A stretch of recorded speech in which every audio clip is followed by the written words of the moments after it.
What instigated the purchase of this new Matsuura MX-330, Mike? Well, we needed to maintain our competitiveness. 5-axis machining is obviously the way to go.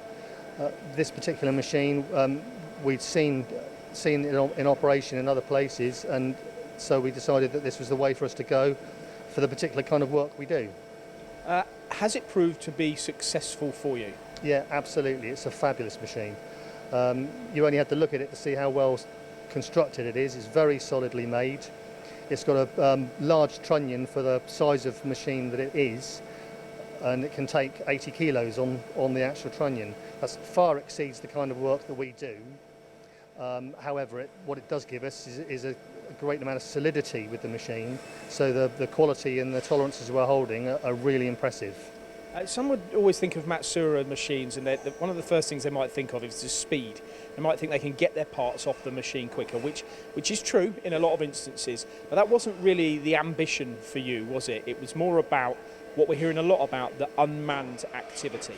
Absolutely. Obviously, you're still always trying to get the cycle time down as fast as you can. However, because the machine runs unmanned and you have 10 pallets, you can keep the machine going for long periods of time. It can run through the night. It runs all day long, tea breaks, lunch breaks. It doesn't need anybody most of the time near the machine.